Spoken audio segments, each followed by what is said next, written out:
آپ کہہ رہے ہیں کہ انڈیا پاکستان کی دوستی ہوگی؟ دوستی نہیں، دوستی تو وہ ہوتی ہے جو برابری کی بنیاد پر ہوتی ہے، ہاں ٹھیک ہے نا. پہلے میں بدماش تھا تو میں کہتا تھا نہیں میں نہیں آنے دوں گا، اب بدماش کی ضرورت، ساری بدماشی ختم ہو گئی.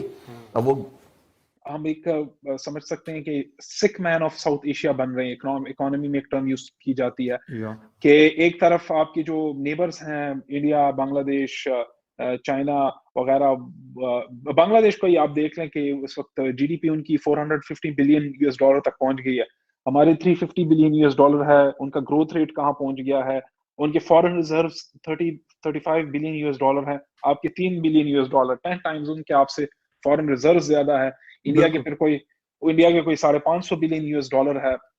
اچھا اب آپ اس سے ایک بالکل میں ایک جملے میں پاکستان کا سولوشن بتا دیتا ہوں آپ کو. جی بتائیں. پاکستان نے 1947 سے لے کر 2022 تک اپنی جیو سینٹرک لوکیشن کو انڈیا کے خلاف استعمال کیا ہے. ٹھیک ہے. ٹھیک ہے، آپ کو وہ 70 سال میں گھما کے وہاں لے آئے کہ اب آپ کو جیو سینٹرک لوکیشن کو انڈیا کے فیور میں استعمال کرنا پڑے گا. اب میں اس کو سمجھا دیتا ہوں آپ کو. India is very short of power, energy. ٹھیک ہے. ٹھیک ہے، آپ بھی شارٹ ہیں انرجی؟ سن لو، ہم تو شارٹ ہر چیز میں ہیں نا یار، ہم تو ہر چیز ہمارے میں کرنٹ بہت ہے، ہمارے میں شارٹ، ہم تو بہت شارٹ ہے نا. ٹھیک ہے. India is very short of power.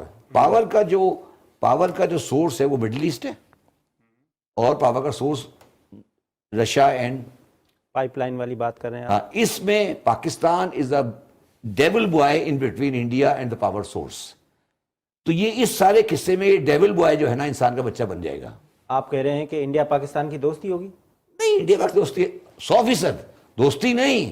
دوستی تو وہ ہوتی ہے جو برابری کی بنیاد پر ہوتی ہے. ہاں دوستی برابری کی بنیاد پر ہوتی ہے. یہ پاکستان کے آپ سولوشنز بتا رہے ہیں؟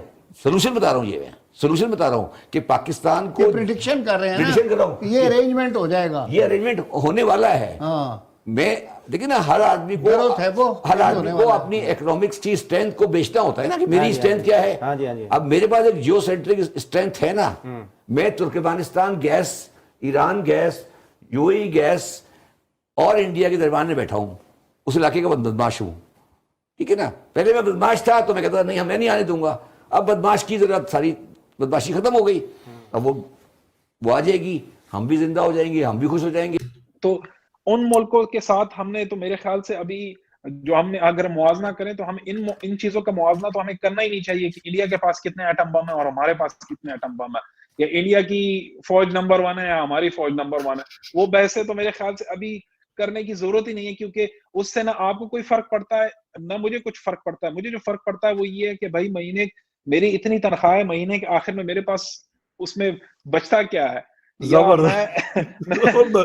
جناب میں اپنے گھر کے اخراجات یا میں اپنے بچوں کی فیسیں یا میں میڈیکل بلز، میں یہ چیزیں پوری کر پاؤں. تو اگر یہ ہو رہی ہے تو پھر میں نمبر 1 ہوں، ورنہ تو اگر یہ نہیں ہو رہی مجھے اس بحث میں جانے ہی نہیں ہے کہ کون نمبر 1 ہے، کون نمبر 2 ہے، کون نمبر 3 ہے.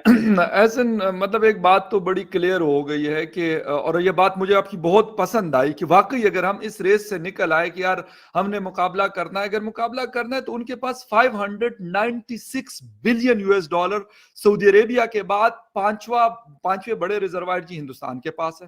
ٹھیک ہے. اس کے بعد باقی بہت ساری چیزیں. آپ نے انویسٹمنٹ کی بات کی سر، یہاں پہ آپ کے اسلام آباد، لاہور، کراچی میں کوئی انویسٹمنٹ کے لیے تیار نہیں ہے. تو کشمیر اور گلگت بلتستان تو آپ مجھ سے بہتر جانتے ہیں وہاں پہ انفراسٹرکچر کا کیا حال ہے، کمیونیکیشن سسٹم کا کیا حال ہے، باقی اور کیا مسائل ہیں. تو کوئی جائے گا. ابھی تک آپ مجھے یہ بتا دیں کہ انگریز نے اسلام آباد کے اندر جو ریلوے لائن مرگلہ میں چھوڑی ہوئی ہے، وہ کہتے تھے کہ یہ کشمیر تک جائے گی. انڈین ریلوے جو ہے کنیکٹیویٹی جموں اور پتہ نہیں کہاں تک، لداخ تک وہ کر چکے ہیں، ایئرپورٹ تک وہ بنا چکے ہیں جس پہ انٹرنیشنل فلائٹس جاتی ہے سری نگر ٹو شارجہ اور دبئی کے لیے.